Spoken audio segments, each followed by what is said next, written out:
మాది భువనగిరి మండలం రాయగిరి గ్రామం బాలంపల్లి విలేజ్. మా సమస్య భూముల సమస్యలు పరిష్కారం చేయమని రేవంత్ రెడ్డిని ఎన్నిసార్లు కట్టినా పట్టించుకునే పాపానం పోతలేడు. రేవంత్ రెడ్డి ఏమో తుంటెత్తేసినట్టుంది. కేసీఆర్కు రేవంత్ రెడ్డికి తేడా ఎక్కడ ఉందంటే ఇద్దరు అన్నదమ్ములే అన్నట్టు. చంద్రబాబు, చంద్రశేఖరరావు, రేవంత్ రెడ్డి. ఈరోజు మేము చంద్రబాబుని కలిసినా పట్టించుకోలేదు, చంద్రబాబు నాయుడు రాజశేఖర రెడ్డిని పట్టించుకోలేదు. ఈరోజు చంద్రబాబుని కలిసినా పట్టించుకునే పరిస్థితి లేదు కాబట్టి చంద్రశేఖరరావు కలిసినా పట్టించుకోలేదు కాబట్టి చంద్రశేఖరరావుని పట్టించుకోలేదు. ఈరోజు మీడియా ద్వారా ప్రజా దర్బార్ మీడియాని నిర్వహిస్తేనే ప్రజల సమస్యలకు ఏకైక మార్గం, పరిష్కార మార్గం అని ఈ ప్రజా దర్బార్ సందర్భంగా మీడియా దృష్టికి తీసుకొస్తున్న మీడియాని బాధ్యత గురించాలి, వాస్తవాన్ని దృక్పథాన్ని ప్రచారం చేయాలి. వాస్తవ దృక్పథం, మానవతా దృక్పథంతో ప్రజల సమస్యలు పరిష్కారం చేయాలి. ఈ ప్రజా దర్బార్కి వచ్చిన వాళ్ళ కాలక్షేపంగా వచ్చారు తప్ప అని ప్రజలు ఎన్నో కష్టాలకు నష్టాలకు ఓర్చి కన్నీళ్ళు పెట్టుకుంటూ వచ్చారు తప్ప కానీ ఇప్పుడైతే రేవంత్ రెడ్డి ఏ విధంగా హీరో అనుకుంటుండో రేపు జీరో కాక తప్పడు. చంద్రశేఖరరావు ఏ విధంగా జీరో అయిపోయిండో రేపు చంద్రశేఖరరావు పట్టినకైతే రేవంత్ రెడ్డి పడుతుందని ప్రజా దర్బార్ సందర్భంగా తెలియపరుస్తున్నా.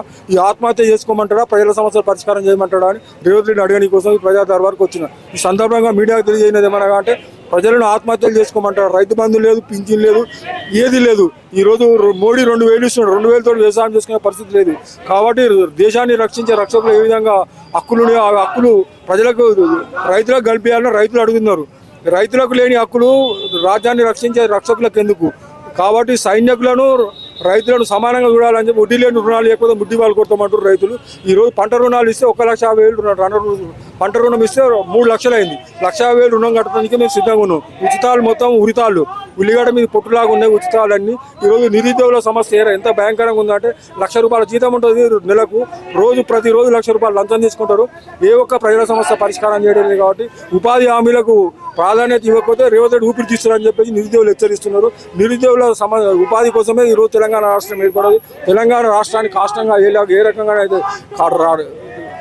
చంద్రశేఖరరావు చేసిండు ఆ విధంగా చంద్రశేఖరరావు కాష్టం చేస్తారు.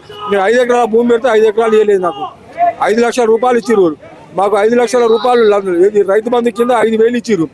500 ఎకరాలు మల్లారెడ్డికి ఇచ్చిర్రు. నా పేరు కూడా మల్లారెడ్డి. చంద్రశేఖరరావు నాకు 5,000 రూపాయలు రైతు బంధు పైసలు ఆపితే డీజీపీ దగ్గర పోయి 5 ఎకరాలకు రైతు బంధు పైసలు తీసుకోవాల్సిన సందర్భంగా ఈరోజు మీడియా దృష్టికి తీసుకొచ్చేది అందరూ మీడియానే ప్రచారం చేయాలి.